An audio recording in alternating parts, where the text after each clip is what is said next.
सत साहेब सतगुरुदेव बंदी छोड़। परमात्मा की प्रेमी जीवात्माओं, आप सभी पुण्यात्माएं हैं। उस परमात्मा की प्यारी पुण्यात्माएं। पुण्यात्माएं क्यों कह रहा हूं? क्योंकि आप सभी को मनुष्य जन्म की प्राप्ति हुई है। और प्यारी पुण्यात्मा इसलिए कह रहा हूं क्योंकि आप सभी को सत्संग मिला है। यह सत्संग का बड़ भाग्य हर किसी को प्राप्त नहीं होता। मनुष्य तो अरबों हैं इस धरती पर, लेकिन क्या सभी को सत्संग नसीब होता है? नहीं। इसीलिए इस समय को व्यर्थ ना जाने दें। इसीलिए जो आपको सुमरन के लिए मंत्र दिया है उस मंत्र का सुमरन करें। जो आपको दूसरा मंत्र दिया गया है, जो 5 अक्षर का दिया उसका सुमरन करें। जो आपको 2 अक्षर का दिया उसका सुमरन कीजिए। तो इनका सुमरन लगातार करते रहिए। क्यों करें? क्योंकि बिना इस सुमरन के और कुछ है ही नहीं। कबीर साहिब कहते हैं, जप तप संयम साधना सब सुमरन के माहे। कहें कबीर सुमरन किए तो साईं माहे समाहे। कि जप तप संयम साधना ये सब कुछ सुमरन के अंदर ही आ जाता है। आपको अलग से करने की जरूरत नहीं पड़ती। यदि आप सुमरन कर लेते हैं इतना बहुत है। जो आपको 5 मंत्र 6 मंत्र जो प्रथम मंत्र आपको दिए गए हैं, इनका सुमरन आप कम से कम 108 बार दिन में अवश्य करें। ज्यादा करना चाहें तो आप ज्यादा कर लें, गिनती नहीं है। 108 तो इसलिए कह रहे हैं ताकि कम से कम हो। क्योंकि जब हम किसी से प्रेम करते हैं तो उसके साथ मोल भाव नहीं करते कि हम 108 करेंगे कि 216 करेंगे या 324 करेंगे, कितने करेंगे, गिनती नहीं। ये तो हमारा प्रेम होता है। जिसका जैसा प्रेम होगा, जैसी श्रद्धा होगी, वो वैसा उतना ही करेगा। जिसका प्रेम और श्रद्धा नहीं होगी वो नहीं कर पाएगा। तो यदि आपके मन में सही में प्रेम है, आप चाहते हैं कि मुक्त होना, तो आपको ये करना पड़ेगा। साथ ही साथ मर्यादाओं का पालन करना पड़ेगा। साहिब कहते हैं कि जो गुरु और शिष्य होता है उसके बीच में मर्यादा होती है। आपने जिनसे भी नाम दान लिया है, जो भी आपके गुरु हैं, उनकी और आपके बीच में एक पद की एक मर्यादा होती है। साहिब कहते हैं, गुरु नाम है किसका? गुरु नाम है गम्य का, शिष्य सीख ले सोए। बिन पद बिन मर्याद बिन गुरु शिष्य नहीं होए। कि भाई यदि आप गुरु शिष्य हैं तो वो तभी हैं जब आपको कोई ज्ञान दे रहा है। गुरु किसका नाम है? गुरु शरीर का नाम नहीं है। गुरु नाम होता है उस ज्ञान का। वो परमात्मा स्वयं ही आपको ज्ञान देता है। वो जो आत्मा आपके अंदर बैठी हुई है, जो ज्ञान दे रही है। आप सिर्फ शरीर को देखते हो, शरीर गुरु नहीं होता। एक वाणी में साहिब कहते हैं, शब्द गुरु चित चेला रे। जो शब्द है, जो ज्ञान है, वो है गुरु। और जो चित्त जिसके अंदर वो ज्ञान धारण किया जा रहा है, वो चेला है। तो गुरु नाम है गम्य का, गुरु ज्ञान का नाम है। और शिष्य सीख ले सोए। शिष्य वो है जो उस ज्ञान को सीख लेता है। बिना पद के, जो पद है उसकी जब तक गरिमा ना रखी जाए और जब तक जो मर्यादा है उस मर्यादा में ना रहा जाए, तो गुरु शिष्य नहीं होते। आपने बेशक नाम ले लिया, लेकिन यदि मर्यादा नहीं रखी तो आप गुरु शिष्य नहीं है। एक मर्यादा होती है, हमें उस मर्यादा में रहना चाहिए। गुरु ने कुछ कहा तो उसका पालन करना चाहिए। और गुरु भी बड़ा सोच समझ के बनाना चाहिए, ताकि व्यक्ति को बाद में धोखा ना मिले, ताकि व्यक्ति को बाद में पछताना ना पड़े। कहीं ऐसा ना हो कि आप जो है टॉफी के भलोवे में आकर, बहकावे में आकर आप जहर खा लें। क्योंकि आजकल ये कलयुग है। इस कलयुग में बहुत नकली चीजें चल रही हैं, नकली गुरु भी बहुत हैं। तो इसीलिए कहता हूं कि आप विष ना खा लेना, कभी लड्डू के बहकावे में आप विष खा लें। अब बात आती है कि भाई कैसे जाने कि गुरु जो कहा जा रहा है, जिसके साथ हमें मर्यादा निभानी है, अब मर्यादा क्या है? मर्यादा होती है गुरु का सम्मान, गुरु ने जो नाम दान दिया है उस नाम का सुमरण, गुरु के प्रति सेवा भाव, गुरु के प्रति आदर भाव। गुरु जो वचन कहे वो वचन ही आपके लिए अंतिम होने चाहिए, क्योंकि जब इस यात्रा पर चलते हैं तो केवल हमारा आखिरी साथी, जो हमारा गुरु होता है वो सतगुरु ही है और कोई नहीं है, फिर हमारा कोई साथी नहीं होता। इस रास्ते पे चलने से पहले इस संसार में सब हमारे साथी होते हैं, लेकिन जब इस रास्ते पर चलोगे तो आप अकेले ही चलोगे और आपके साथ सिर्फ आपके गुरु, आपके सतगुरु ही चलेंगे। तो इसीलिए गुरु को बड़ा सोच समझ के चुनिए, क्योंकि वहां पर कोई नहीं होगा, वहां सिर्फ वही गुरु ही होगा। अब साहिब कहते हैं कि जब गुरु की बात आती है तो गुरु को बड़ा सोच समझ के उसका परीक्षण करना चाहिए, उसको हमेशा तोल मोल के, और तब जो है बात बनेगी, नहीं तो बात नहीं बनेगी। पहले परीक्षा लो और उसके बाद गुरु करो। परीक्षा कैसे लेंगे? परीक्षा ली जाएगी उनके ज्ञान से। आप बैठिए और बैठ के सत्संग सुनिए कि वो क्या बता रहे हैं। क्या वो रटी रटाई बात बता रहे हैं? क्या वो इधर उधर की बात किसी ग्रंथ को उठा के आपको बता दिया? जैसे बहुत से लोग हैं, कोई शिव पुराण का पाठ करता है, कोई रामायण का पाठ करता है, कोई कुछ। क्या सिर्फ ये उस पाठ को कर दे रहे हैं, या फिर ये कुछ और भी बता रहे हैं? जो ज्ञान ये बता रहे हैं क्या वो वास्तव में सही है? जैसे कुछ लोग कहते हैं विष्णु, बोले वही भगवान है, उनसे ऊपर कोई है ही नहीं। तो एक बार आप सोचिए कि ये ब्रह्मा विष्णु महेश कौन है? ब्रह्मा ने पैदा कर दिया, विष्णु ने पालन कर दिया और शिव ने संहार कर दिया, फिर दोबारा पैदा कर दिया, पाल दिया, संहार कर दिया। तो क्या इन्होंने जन्म मरण के चक्र से हमें मुक्ति दी? नहीं ना, ये तो केवल अपना काम कर रहे हैं। तो ये किसके कहने पर ये काम कर रहे हैं? अगर ये हमें जन्म मरण के चक्र से मुक्ति नहीं दे सकते हैं तो फिर ये भगवान कैसे हो गए? इसका मतलब ईश्वर कोई और भी है। जो परमात्मा है वो इनसे भी ऊपर है, और ये अगर तीन है, भगवान तो एक है। अब ये है तीन, अगर परमात्मा एक ही है तो फिर ये तीनों कहां से आ गए? किसी ने पैदा किया होगा। भाई इतने सारे फल पेड़ पर लगते हैं, वो पेड़ एक होता है, लेकिन वो पेड़ भी किसी एक बीज से आता है। ऐसा तो है नहीं कि तीन तीन बीज होते हैं, नहीं ना, तीन तो शाखाएं होती है, बीज नहीं, बीज एक ही होता है। उस एक तक पहुंचने की कोशिश कीजिए। क्या उस एक के बारे में ज्ञान दिया जा रहा है? यदि उस एक के बारे में ज्ञान दिया जा रहा है तो गुरु सही है, यदि नहीं दे रहे तो गुरु गलत है। दूसरी चीज है, क्या गुरु की कथनी और करनी में फर्क है?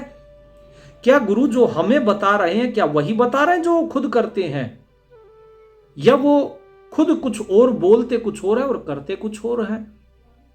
क्या उनकी रहनी सहनी में कुछ फर्क है कि वो बताते हैं कि भक्त को ऐसे रहना चाहिए और स्वयं वो किसी और प्रकार से रह रहे हैं? इस चीज का भी हमें अवलोकन करना चाहिए। तो हमें उनके स्थान पर जाना चाहिए, जाकर उनका जो रहन सहन है वो देखना चाहिए, उनके विचारों को सुनना चाहिए।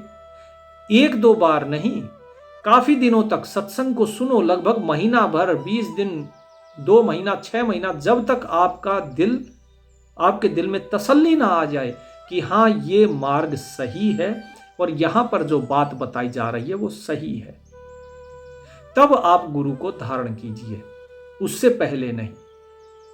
ये स्पष्ट बताते हैं। फिर साहिब क्या कहते हैं कि गुरु कौन होता है? आप जिस सतगुरु की बात करते हैं कि हमें सच्चा गुरु चाहिए, वो सतगुरु चाहिए, वो सतगुरु कौन है? तो साहिब क्या कहते हैं कि हाड चाम को सतगुरु कहे, ये सब धुंधर ज्ञान, हाड़ चाम को सतगुरु कहे, ये सब धुंधर ज्ञान, चार दाग आवे नहीं उसको सतगुरु मान। कि भाई ये हड्डी चमड़ी से बना हुआ ये शरीर, इसे हम सतगुरु मानते हैं। नहीं, ये सतगुरु नहीं है। तो कौन है? बोले सतगुरु तो वो है जो चार दागों से परे है। चार दाग कौन से? चार दाग वे कि जो ना जलाने में आए। जब वो इस संसार से जाता है तो वो जलाने में नहीं आता, वो दफनाने में नहीं आता, वो जल में बहाया नहीं जाता, वो जंगल में फेंका नहीं जाता। तो ये चार ही प्रकार के दाग हैं जो किसी भी धर्म में, कोई भी धर्म हो, जब ये दाग दिए जाते हैं। तो इसलिए भाई जो इन चार दागों से परे है केवल वही सतगुरु है। तो वो सतगुरु फिर किस रूप में होगा? वो सतगुरु होता है जिंदा, वो सतगुरु होता है नूर रूप में। उस सतगुरु का कभी भी आप कुछ नहीं कर सकते हो।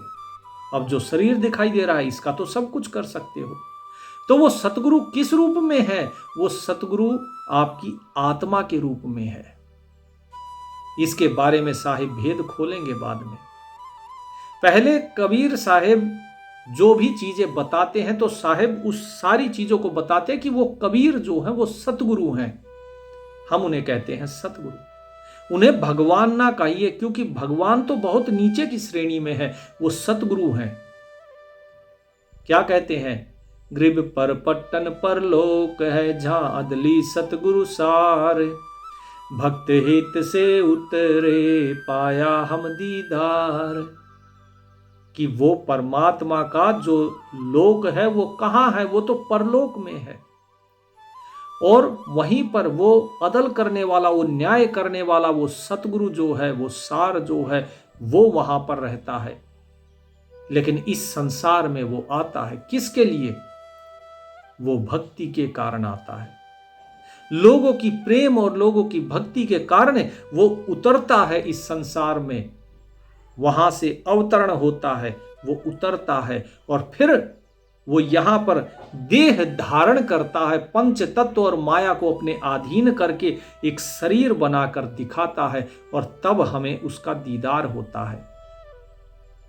वो ना काया होती है, न माया होती है, न पिंड होता है, न गात होता है। क्या कहते हैं? ग्रीब ऐसा सतगुरु हम मिल्या, अलल पंख की जात, काया माया ना उहा, नहीं पिंड नहीं गात। कि ऐसा है वो सतगुरु जिस प्रकार अलल पक्षी होता है। अलल पक्षी आसमान में उड़ता है, लेकिन फिर भी धरती पर उसका जो अंडा गिरता है वो अंडा भी आसमान में ही देता है और इतनी ऊंचाई पे देता है कि वहां से आते आते वो अंडा पक जाता है और उसकी दृष्टि उसी पर ही रहती है, अंडे पर। और उसके बाद वो वहीं से ही अपनी दृष्टि से ही उसका पोषण करता है और जैसे ही वो अंडा टूटता है, आसमान में ही वो पक जाता है, टूट जाता है और उससे जो पक्षी निकलता है, जो चूजा निकलता है, वो गिरते गिरते अपने पंख फड़फड़ाता है, वो धरती पर नहीं आता। वो अलल पक्षी वहीं से ही उसको अपनी तरफ खींच लेता है। तो साहिब कहते हैं इसी प्रकार वो सतगुरु भी है। इस धरती पर आकर वो देह नहीं धरता, अर्थात वो जन्म नहीं लेता। काया माया ना उहा, नहीं पिंड नहीं गात। ना काया है ना माया है, वो माया से रहित है। वो होता है सतगुरु। वो सतगुरु ज्ञान के द्वारा आपको पार लगाता है, इस भव सागर से पार लगाता है ज्ञान के द्वारा। वो सतगुरु जब आपको ज्ञान देता है तो आपके रोम रोम के अंदर, आपके रोम रोम के अंदर जो है एक प्रकाश फैल जाता है, एक अद्भुत रोमांच फैल जाता है। आपका रोम रोम सुमिरन करता है। इस प्रकार का वो परमात्मा सतगुरु रूप में आता है। कबीर साहिब का एक दोहा भी है। साहिब क्या कहते हैं? कबीर गुरु साहिब कर जानिए, दूजा यो आकार, आपा मेटे हरि भजे, तब पावे करतार। कि जो गुरु होता है वो वास्तव में वही परमात्मा ही है। गुरु साहिब तो एक है। गुरु और साहिब ये दोनों एक ही हैं, और बाकी जो कुछ आपको दिखाई दे रहा है ये सब कुछ, ये तो केवल एक आकार है। लेकिन वास्तव में गुरु कौन है? गुरु वो परमात्मा ही है। इसीलिए कहा जाता है गुरुर ब्रह्मा गुरुर विष्णु गुरुर देवो महेश्वर गुरुर साक्षात परब्रह्म तस्मै श्री गुरुवे नमः। लेकिन लोग इस चीज का भेद नहीं समझते और वो सोचते हैं कि ये शरीर जो है ये गुरु है और इस शरीर की ही पूजा करनी शुरू कर देते हैं। नहीं मेरे भाई, ऐसा नहीं है भगत जियों। बात सिर्फ इतनी सी है कि जो वो परमात्मा है वो एक शरीर के माध्यम से आपको ज्ञान देता है। इसीलिए इस देह को ना देखो, उस देह को धारण करने वाले को देखो।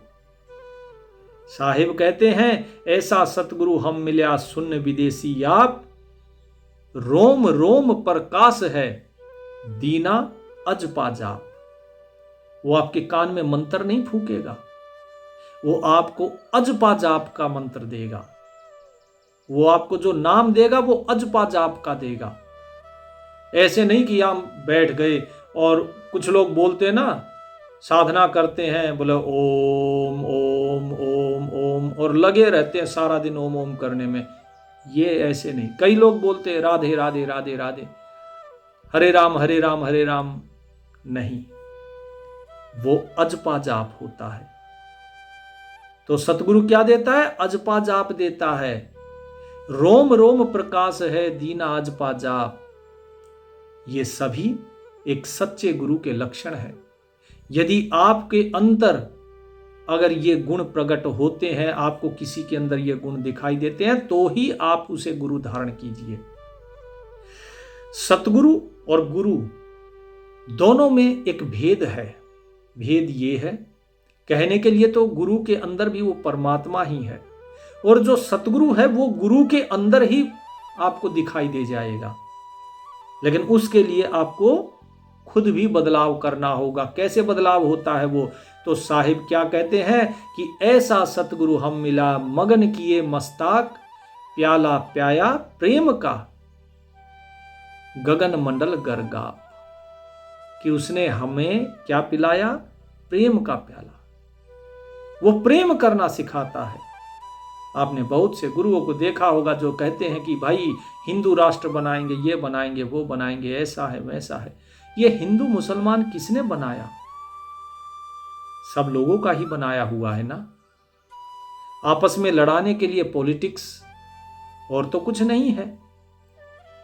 कोई कहता है राम राम तो वो हिंदू हो गया, कोई कहता है सलाम तो मुसलमान हो गया, कोई कहता है सलोम वो हिब्रू हो गया, यहूदी हो गया, कोई कहता है गुड मॉर्निंग, कोई जीसस बोलता है, कोई कुछ बोलता है, तो ये ईसाई हो गए, क्रिश्चियन हो गए। तो ये सारी चीज क्या है? केवल इन शब्दों में व्यक्ति शब्द जाल में फंसा हुआ है, और इन 34 अक्षर 52 अक्षर के जो शब्द हैं, इन्हीं अक्षर के कारण, इन्हीं शब्दों के कारण हम आपस में फंसे हुए हैं। हमने अपने आप को बांट लिया, जबकि हमें होना चाहिए था एक। तो साहिब क्या कहते हैं? साहिब हमें उस प्रेम का प्याला पिलाते हैं, और उस प्रेम का जब प्याला पिलाते हैं तो उसके बाद हमारे अंदर सभी के प्रति केवल और केवल प्रेम ही होता है, और उस परमात्मा के लिए भी प्रेम ही होता है। फिर क्या कहते हैं कि वो परमात्मा जो है, उस परमात्मा ने हमारे अंदर प्रकाश पैदा कर दिया। जब आप नाम सुमरन करेंगे तो उस नाम सुमरन के साथ साथ आपके मन में नाद सुनाई देगा आपके अंदर, और फिर आपके अंदर फिर प्रकाश पैदा होना शुरू हो जाएगा। वो सतगुरु देहधारी नहीं होता। देह तो केवल दिखाता है माया की और पंच तत्व की। वो देह लेकर पैदा नहीं होता। ऐसा सतगुरु हम मिला सुरत सिंध के माहे, शब्द स्वरूपी अंग है, पिंड प्राण नहीं छाए। उस साहिब का, उस सतगुरु का जो अंग होता है वो शब्द स्वरूपी होता है, उसको कोई पिंड नहीं होता, प्राण नहीं होता, कोई छाया नहीं। तो छाया किसकी नहीं होती? आत्मा की। जो शरीर है इसकी तो छाया भी है। जो शरीर है इसका तो सब कुछ है, इसका पिंड भी है, इसके अंदर प्राण भी चल रहे हैं। तो क्या शरीर सतगुरु है? नहीं। पिंड प्राण नहीं छाई, वो सतगुरु है। तो इसीलिए इस चीज को समझिए। उसकी अगर पूछे सतगुरु कैसा है, उसका कोई वार पार नहीं है। उसका वो हल्का है या भारी है कोई नहीं जानता। वो इन सभी चीजों से परे है। वार पार कीमत नहीं, नहीं हल्का नहीं भार। और वो परमात्मा वो स्वयं सतगुरु के रूप में परलोक से आता है। किसके लिए आता है? अपने भक्तों के लिए, अपने संतों के लिए आता है। गुरुदेव के अंग में ये सारी चीजें बताई गई हैं कि ऐसा सतगुरु हम मिला, बेप्रवाह अबंध, परमहंस पूर्ण पुरुष, रोम रोम रविचंद। कि वो सतगुरु ऐसा नहीं है। हम सोच लेते अरे ये सामने बोले, ये कह रहे मैं सतगुरु हूं, बोले ठीक है जी ये सतगुरु है। नहीं, सतगुरु तो वो है जो बेप्रवाह है, वो प्रवाह से रहित है। प्रवाह क्या होता है? जब कोई चीज एक स्थान से दूसरी स्थान पर जाती है वो प्रवाह। लेकिन परमात्मा कहीं आता जाता नहीं। इसी प्रकार सतगुरु भी कहीं आते जाते नहीं, वो हर जगह मौजूद हैं। वो केवल स्वयं को जाहिर करते हैं, प्रकट हो जाते हैं और फिर अंतर्ध्यान हो जाते हैं। वो अपने इस 5 तत्व को और इस माया को अधीन करके और प्रकट होंगे, आपको दर्शन देंगे और फिर वापस अंतर्ध्यान। ये है सतगुरु। तो वो बेप्रवाह है, वो परमहंस है, वो पूर्ण पुरुष है। और कोई नहीं है पूर्ण पुरुष, केवल वो परमात्मा है। वो सतगुरु जो है वो पूर्ण पुरुष है। उसका जो रोम रोम है उसके अंदर सूर्य चंद्र जितना प्रकाश है। एक एक रोम में एक एक सूर्य का प्रकाश। तो यहां पर साहिब यही चीज बता रहे हैं कि सतगुरु जब आपको मिलते हैं तो सतगुरु ऐसे ही नहीं मिल जाते। सतगुरु देह धारण करके किसी माता के गर्भ से पैदा नहीं होते हैं। जो पैदा होता है वो सतगुरु नहीं होता। क्या कहते हैं? ऐसा सतगुरु हम मिला है जिंदा जगदीश, सुन्न विदेशी मिल गया छत्र मुकुट है शीस। कि उसके तो जो मुकुट है उस पर छत्र है, उसके शीश पर मुकुट है। अर्थात कि वही सबका राजा है। वो शून्य में निवास करता है। विदेशी मतलब विदेश क्या होता है? जो दूसरे देश का हो। तो परमात्मा परलोक से आता है और वो क्या है? वो सतगुरु क्या है जिंदा जगदीश। वो जिंदा जगदीश है। वो ऐसा नहीं है कि भाई आपने सोच लिया अरे नहीं ऐसा व्यक्ति है ये सतगुरु है। नहीं, सतगुरु कभी पैदा नहीं होता, सतगुरु कभी मरता नहीं। वो जिंदे के रूप में होता है। जैसे जिन्न होता है ना, ऐसे जहां दिल चाहे प्रकट हो जाते हैं।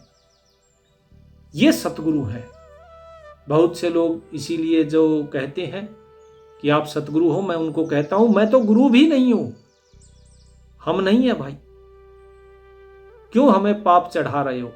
सतगुरु तो केवल और केवल वो परमात्मा ही है। वही स्वयं सतगुरु के रूप में आते हैं। स्वयं कबीर साहिब जो है वही है सतगुरु। लक्षण क्या है? कैसे पता लगे कि भाई यही है? अब आ गए, आके उन्होंने शरीर धारण कर लिया। शरीर धारण कर लिया बड़ी अच्छी बात है, लेकिन दिक्कत तो अभी है कि भाई जब शरीर धर लिया अपनी माया को और पंच तत्व को अधीन करके, तो अब पहचानेंगे कैसे? ऐसे ही बाकी लोग, ऐसे ही वो कहीं रविदास जी के रूप में जो है कहीं चमड़े का काम कर रहे होंगे, कहीं वो मोदी खाने में बैठे होंगे नानक जी के रूप में, कहीं दादू जी के रूप में कहीं होंगे, कहीं हो सकता है वो कबीर रूप में जुलाहे का काम कर रहे हो। वो ये ऐसे ऐसे रूपों में आते हैं, कहीं छाछ बेच रहे हैं, हो सकता है कहीं आपके दरवाजे के बाहर वो निकल जाए कपड़ा बेचते हुए। तो सतगुरु तो है। अब बात तो यही है कि उसको किस प्रकार से हम जाने। तो सतगुरु के लक्षण बताते हैं। साहिब क्या कहते हैं बंदी छोड़ महाराज कि सतगुरु के लक्षण कहो मधुरे बैन विनोद। ये जो सूक्ष्म वेद है ना, इस सूक्ष्म वेद में वो ज्ञान है जो कहीं आपको वेद शास्त्रों में नहीं मिलेगा। तो क्या कहते हैं, सतगुरु के लक्षण कहो मधुरे बैन विनोद, 4 वेद 60 शास्त्र कहा 18 बोध। कि भाई उनके लक्षण सुनो। पहला, मधुरे बैन, कि वो हमेशा मृदुभाषी होते, मीठा बोलते, उनके शब्दों में क्रोध नहीं होता। वो आपको हंसी हंसी में ही ज्ञान दे देते हैं, वो क्रोध नहीं करते। वो 4 वेद 6 शास्त्र 18 पुराण, इन सब का जो निचोड़ है, जो सार है, वो आपके सामने रख देते हैं। उनको ये सब पढ़ने की जरूरत नहीं होती, वो सब जानते हैं। ये सारी चीजें उनके पास होती हैं क्योंकि उनका स्वयं का अनुभव है। वो सतगुरु हैं। जो वेदों को नहीं पता, जो शास्त्रों को नहीं पता, जो पुराणों को नहीं पता, वो उन्हें पता होता है। अगर वेदों में सारा ज्ञान होता तो वेद पढ़ के पार हो जाते लोग। नहीं, वेद किसी और ऋषि ने लिख दिए, शास्त्र किसी और ने लिख दिए, पुराण किसी और ने लिख दिए। वेदों को बताया जाता है कि वेद जो है ब्रह्मा जी को प्राप्त हुए समुद्र मंथन के समय लिखे किसने, काल ने लिख के और उसमें डाल दिए कि भाई अब समुद्र मंथन के लिए भेजो। अद्या को बोला और उसको भेजे, और वेद जो मिल गए ब्रह्मा जी को, उसी को पढ़ के वो मतवाले हो गए कि हाँ कोई है। लेकिन भेद नहीं पाया, वेदों के अंदर भी भेद नहीं है। और सतगुरु तो सारी चीजों का भेद बता देते हैं। वो एक एक चीज बता देंगे, वेद में ये लिखा है, शास्त्र में ये है, पुराणों में ये है। तो इस प्रकार ये सतगुरु के लक्षण हैं। और क्या लक्षण है कि सतगुरु के लक्षण कहो अचल विहंगम चाल। देखिए ध्यान से समझना इस वाणी को। सतगुरु के लक्षण कहूं अचल विहंगम चाल, हम अमरापुर ले गया ज्ञान सबद सर घाल। अचल माने जो चलायमान ना हो, जो स्थिर हो। विहंगम माने पक्षी, कि जो सतगुरु हैं उनकी गति ऐसी होती है कि वो स्थिर भी है, अर्थात वो हर जगह स्थिर है, उन्हें कहीं आना जाना भी नहीं पड़ता। और दूसरी चीज क्या है कि विहंगम चाल, विहंगम माने पक्षी, कि उनकी गति इतनी तेज है, वो पक्षी की तरह आपको उड़ा सकते हैं। वो पक्षी की तरह, जिस प्रकार पक्षी है ना अभी यहां और बड़े दूर तक का आसमान में उड़ता है, बहुत तेजी से उड़ता है, ठीक इसी तरह सतगुरु की गति भी बड़ी तेज है। तो वो अचल भी है और उनकी गति भी है। आज यहां है, कुछ देर के बाद कहीं और प्रकट हो जाएंगे, फिर कहीं और प्रकट हो जाएंगे। इस प्रकार से सतगुरु जो है उनकी चाल विहंगम है। ये विहंगम चाल कैसे पता लगती है? ये विहंगम चाल उनके ज्ञान की चाल बताई गई है, क्योंकि वो सूरत के माध्यम से, सूरत की जो चाल होती है उनकी, वो विहंगम की होती है, पक्षी की। सूरत की अलग अलग चाल बताई गई है। सबसे पहले चींटी की चाल बताई गई है, जो आपकी सूरत चलती है। सूरत जब चढ़ती है पहले चींटी की चाल से चढ़ती है, फिर मकड़ी की चाल से चढ़ती है, उसके बाद मछली की चाल आती है, और उसके बाद है विहंगम। ये 4 चालें हैं सूरत की। जितनी तेजी से सूरत ऊपर नीचे होती है कि तुरंत अपने स्वरूप में स्थित हो गए और तुरंत ही इस संसार में प्रकट हो गए, फिर अपने स्वरूप में स्थित हो गए, 5 तत्व सब विलीन हो गए और फिर तुरंत ही फिर संसार में प्रकट हो गए। ये है विहंगम चाल। ऐसा नहीं है कि कहीं आ जा रहे हैं, इसीलिए आपको ये विहंगम चाल समझाई है। तो ये सतगुरु की है, ये सतगुरु के लक्षण है। हम अमरापुर ले गया ज्ञान सबद सरघाल, कि हमें उस अमरपुरी ले गए, उस सतलोक में ले गए सतगुरु। कैसे? ज्ञान सबद, सर माने तीर, घाल, जब तीर लगता है किसी व्यक्ति को तो क्या होता है? बोले हो गई परलोक से धार गया, ये तो मर गया, गया काम से, है कि नहीं? तो ठीक इसी प्रकार यहां पर वो लोहे वाले तीर की बात नहीं हो रही, यहां हो रही है ज्ञान शब्द की। ज्ञान का शब्द जो है उस शब्द का तीर लगता है, अर्थात वो ज्ञान प्रकट कर दिया जाता है हमारे हृदय में, और वो ज्ञान का तीर जब लगता है तो अंदर ज्ञान पैदा होता है, और उसके बाद सतगुरु हमें लेकर जाते हैं कि आओ तुम्हें परलोक दिखाते हैं, आओ दिखाते हैं तुम्हें सतलोक कैसा है। जैसे नानक जी को लेकर गए थे, 3 दिन के बाद लौटे, जैसे दादू जी को लेकर गए थे, 3 दिन के बाद लौटे, 3 दिन लग गए। जब सतगुरु लेकर जा रहे हैं तो सोचिए, 16 शंख पर तकिया हमारा, साहेब अपनी वाणी में कहते हैं कि 16 शंख कोस दूर है पाताल से, और वो सतलोक 16 शंख कोस, तो 16 शंख कोस चलने में कितना समय लगेगा? तो उसके लिए सतगुरु की जरूरत है, ताकि आपकी सूरत सही तेजी से चले।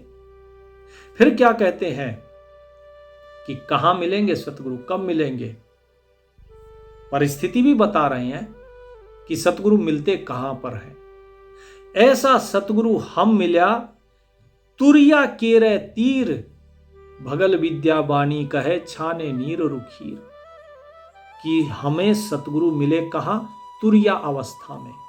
जब व्यक्ति तुरिया अवस्था में आता है तब। तुरिया अवस्था कौन सी होती है? सबसे पहले ये स्थूल शरीर है, फिर हम मंत्रों का जाप करते हैं, और मंत्र का जाप करने के बाद फिर धीरे धीरे आप जो पहुंचते हो अगला सूक्ष्म शरीर में पहुंचते हो। सूक्ष्म शरीर के बाद फिर जब आप आगे चलते हो तब आप तुरिया शरीर में पहुंचते हो।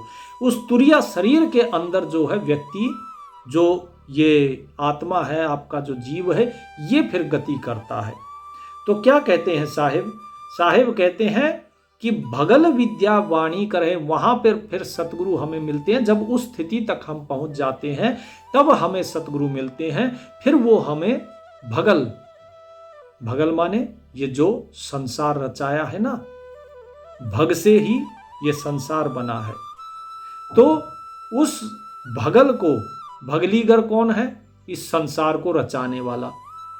और भगल कौन है? ये संसार। इस संसार का सारा ज्ञान फिर बता देते हैं कि ये संसार की रचना कहाँ से हुई, ये क्या है क्या नहीं, वो सारी चीजें आपको बता देंगे। और वो दूध और पानी दोनों को, नीर खीर सबको अलग अलग छान देते हैं।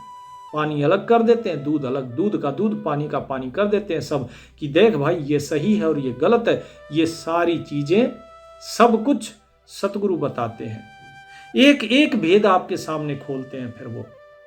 तो इस चीज को समझते जाइए। फिर क्या कहते हैं? ग्रीब जिंदा जोगी जगत गुरु। कौन है वो जगत गुरु? जिंदा जोगी जगत गुरु, मालिक मुर्शिद पीव। कि वो जो मालिक है वही मुर्शिद है, वही हमारा प्यारा है, वो परमात्मा ही मुर्शिद है।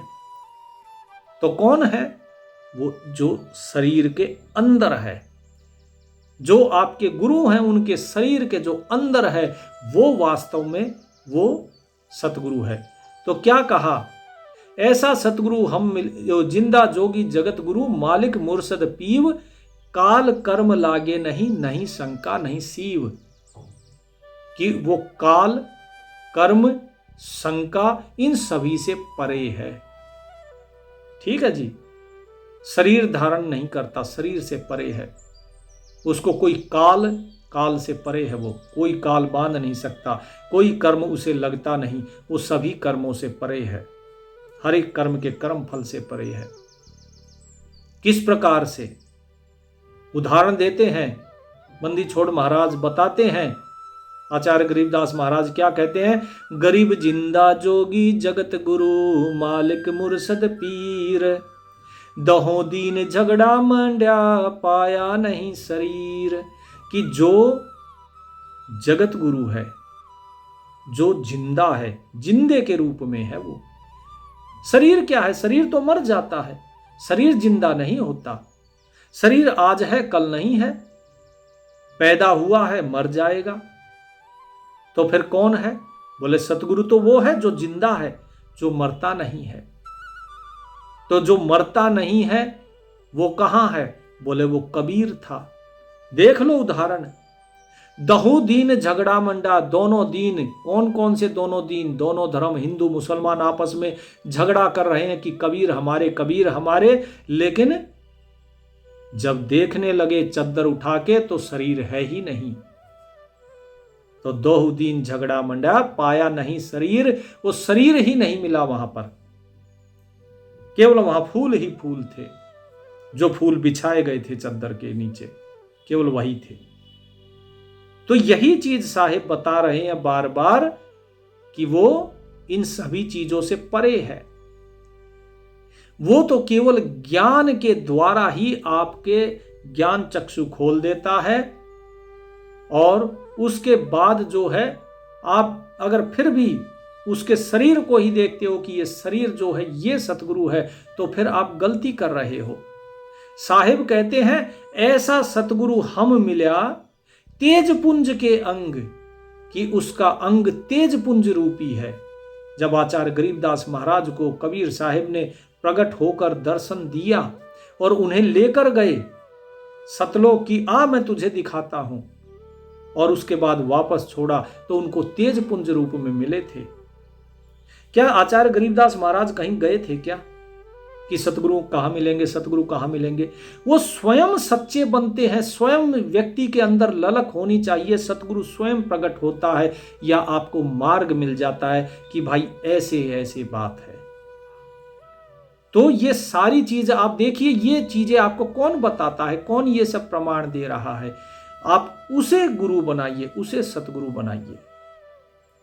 क्या कहते हैं कि तेज पुंज का अंग होता है।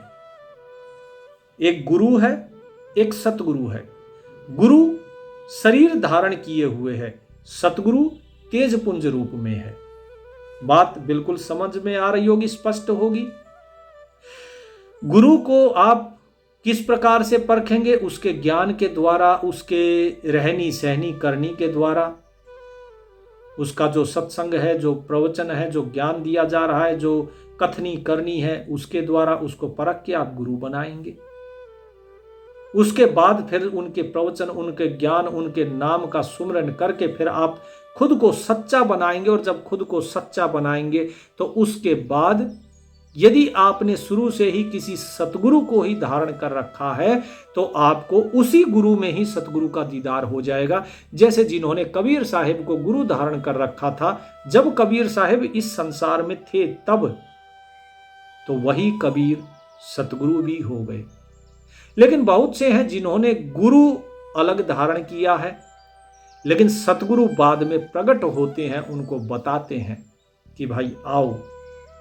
फिर वो सतगुरु कैसे मिलते हैं? बोले तेज पुंज के अंग। ऐसा सतगुरु हम मिला तेज पुंज के अंग, झिलमिल नूर जहूर है, रूप रेख नहीं रंग। कि वो जो तेज पुंज रूपी जो मिलते हैं सतगुरु, उनका जो नूर होता है वो कैसा, वो झिलमिल झिलमिल करता है, प्रकाश है, झिलमिलाता है, और उसका ना कोई रूप है, ना रंग है, ना ही कोई रेखा, अर्थात जिससे उसकी आकृति बनाई जा सके कि किस आकार का है, ना वो कुछ भी नहीं दिखाई देता। तो ये सब कुछ कब मिलता है? क्या बताया आपको सतगुरु कब मिलेगा? जब आप तुरिया पद में पहुंचेंगे। गुरु के द्वारा दिए गए मंत्र और नाम के माध्यम से जब आप चढ़ते हैं ऊपर और आप तुरिया अवस्था में जाते हैं, तब आपको सतगुरु की प्राप्ति होती है। ठीक है जी। लेकिन माध्यम क्या है? माध्यम तो गुरु ही है। इसीलिए इस अंग को साहिब ने नाम दिया सतगुरु का अंग, सतगुरुदेव का अंग। तो सूक्ष्म वेद में ये एक एक चीज, एक एक भेद खोला जाता है जो कि वेदों में नहीं खोला गया। आगे और भी चीजें बताएंगे कि क्या क्या और होता है, कि जब आपको इस प्रकार का कोई सतगुरु मिल जाता है तो क्या कहते हैं कि तन मन अर्पों शीस को, होनी होए सो होए। अपना तन मन धन, अपना सब कुछ, ये सर भी उसी के चरणों में कुर्बान कर दो। जो होता रहे फिर होने दो, फिर और किसी चीज की चिंता नहीं करनी। जब सतगुरु ही मिल गए फिर सब कुछ उनको सौंप दो।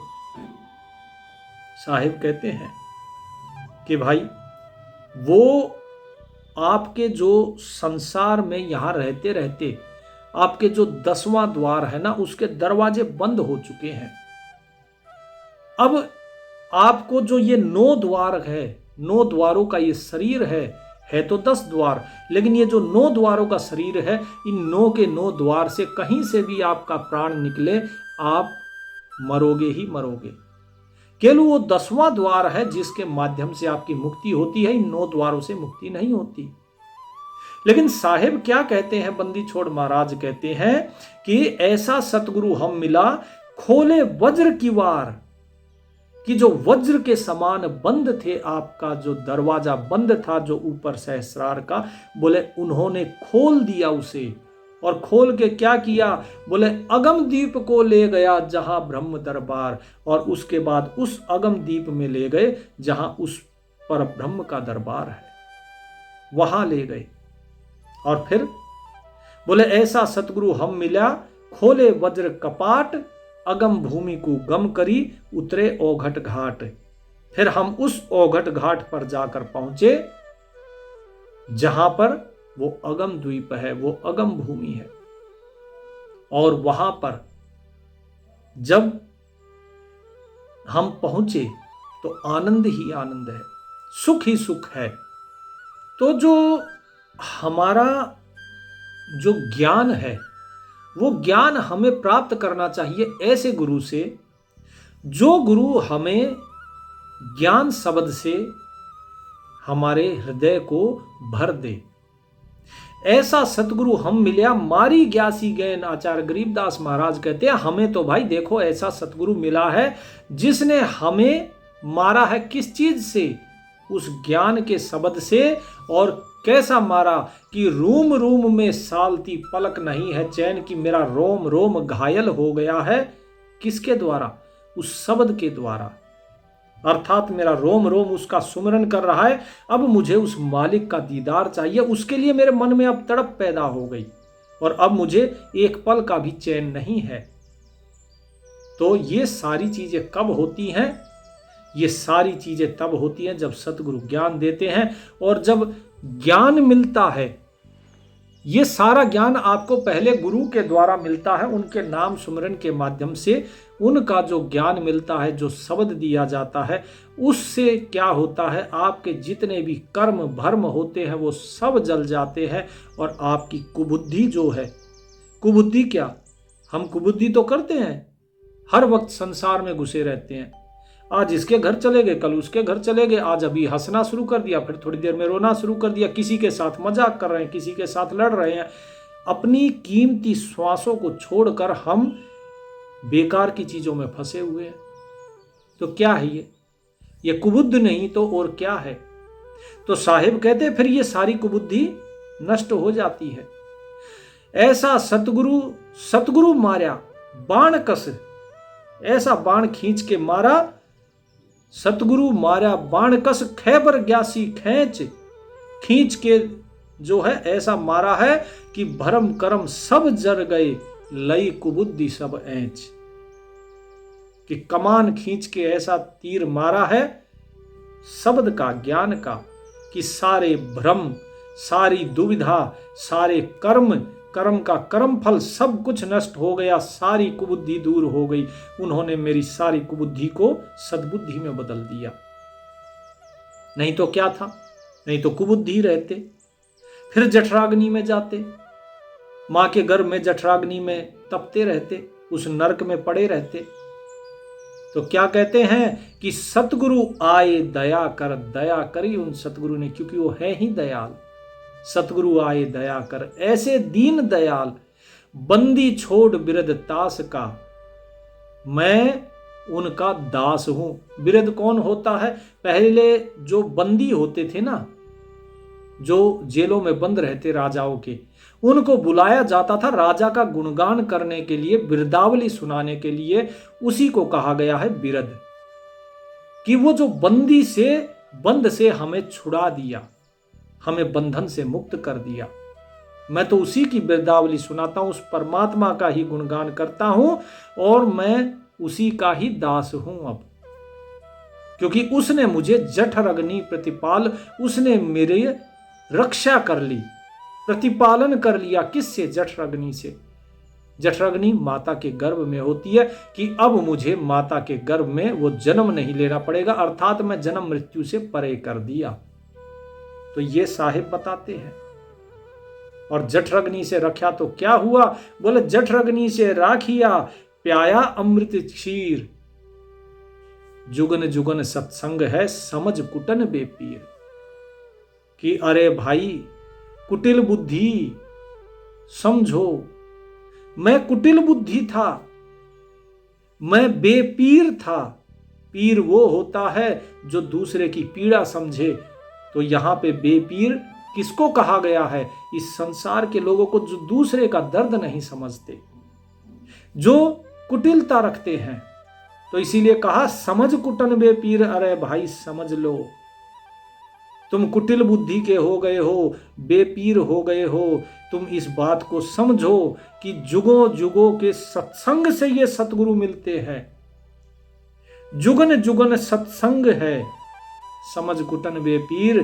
तो युगों युगों के सत्संग के द्वारा ही ये सतगुरु मिलते हैं। और सतगुरु जब वो अपना नाम का प्याला पिलाते हैं, उस शब्द का जब बाण मारते हैं, तो फिर जठराग्नि से ये जीव बच जाता है। जूनी संकट मेट हूं। जूनी संकट, जूनी क्या है? जो गर्भ जून में आते हैं, 84 लाख योनियां। बोले जूनी संकट मेट हूं, ओधे मुख नहीं आए, ऐसा सतगुरु से ये जम से लेत छुड़ाए। ऐसे गुरु के पास जाओ भाई, जो तुम्हें यम की त्रास से मुक्त कर सकता है, जो तुम्हें इस जोनी के संकट से बचा सकता है, जो तुम्हें जन्म मरण से बचा सकता है। नहीं तो माता के गर्भ में उल्टा लटकना होगा, उल्टा पड़े रहना, फिर से जन्म मरण में फंस जाओगे नहीं तो। इसीलिए कहा ऐसा सतगुरु से ये जम से लेत छुड़ाए। तो ऐसे सतगुरु की सेवा करनी चाहिए, ऐसे गुरु को धारण करो। क्या कहते हैं? जम जोरा जा से डरे, धर्मराय के दूत, 14 कोड न चंपही, सुन सतगुरु की कूत। कि भाई जो 14 भुवन में जो 14 काल बैठे हैं, ये तुम्हारे पीछे पड़ेंगे। लेकिन यदि तुमने ऐसे सतगुरु की सेवा की, ऐसा गुरु धारण कर लिया जो तुम्हें जम से छुड़ा सकते हैं, इस धर्मराय से, इस काल के बंधन से मुक्त कर सकते हैं, ऐसा नाम आपको दे सकते हैं, ऐसी युक्ति बता सकते हैं, तो उसको धारण करो। क्योंकि उससे तो जो जम और उसकी पत्नी जोरा है, बोले ये भी डरते हैं।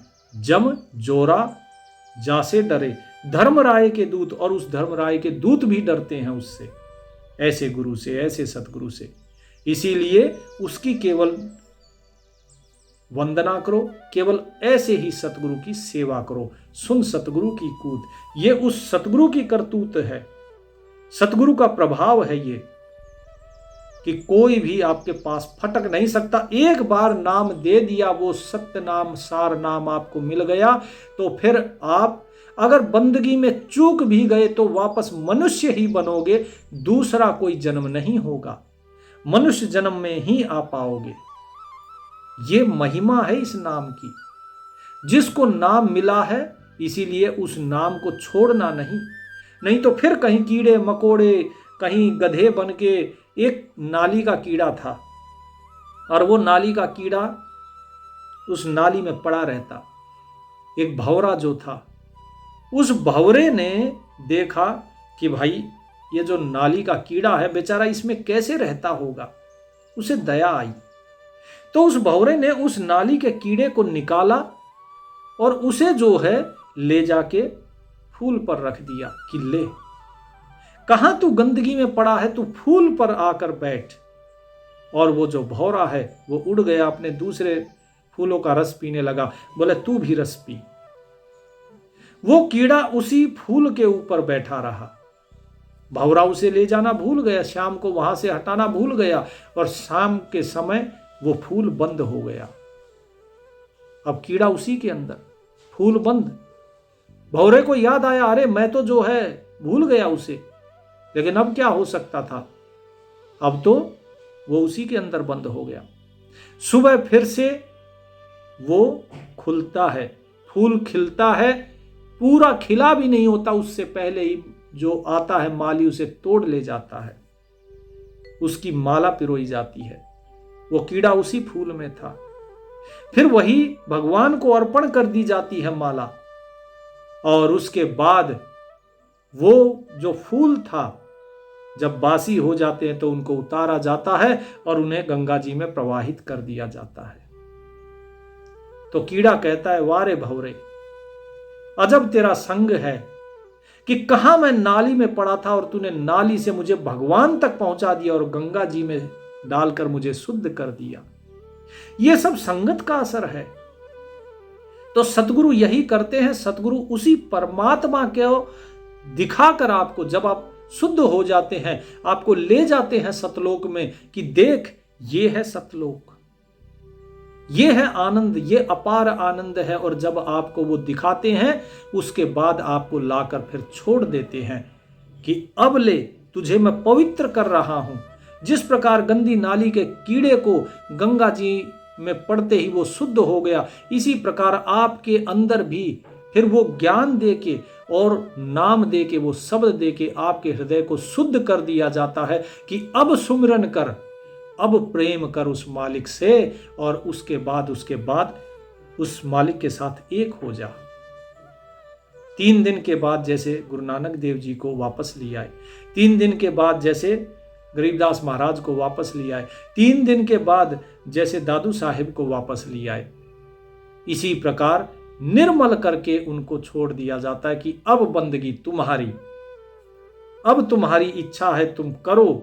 अब तुमने जान लिया कि सत्य क्या है, तुमने खुद को भी पहचान लिया, उस मालिक को पहचान लिया।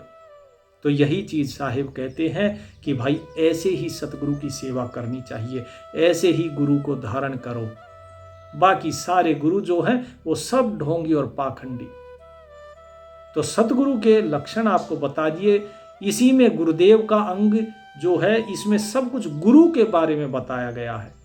सतगुरु, सच्चा गुरु, यहां 2 अर्थ हैं। एक है सच्चा गुरु और दूसरा है वो परमात्मा जो सतगुरु के रूप में आपको पार करता है। लेकिन उसके लिए आपको तुरिया पद में पहुंचना होगा, और तुरिया पद में पहुंचने से पहले आपको सच्चे गुरु की जरूरत है जो आपको तुरिया पद तक पहुंचा दे। तो इसलिए साहिब की इस बात पर अमल कीजिए कि सतगुरु तो केवल एक है, और उस सतगुरु को प्राप्त करना है। कौन है वो सतगुरु? किससे डरते हैं ये जम और जोरा? बोले जम जोरा जा से डरे, धर्म राय धर धीर, ऐसा सतगुरु एक है, अदली अदल कबीर। और कोई सतगुरु नहीं है जिससे काल भी डरता है, जिससे जोरा भी डरती है, धर्म राय भी जहां माथा कूट कर रह जाता है, धैर्य धारण कर लेता है कि ना भाई इस बंदे को नहीं छूना। क्यों? क्योंकि ये सतगुरु का बंदा है। ऐसा सतगुरु केवल एक है, ऐसा सतगुरु एक है, अदली अदल कबीर, और कोई सतगुरु नहीं है।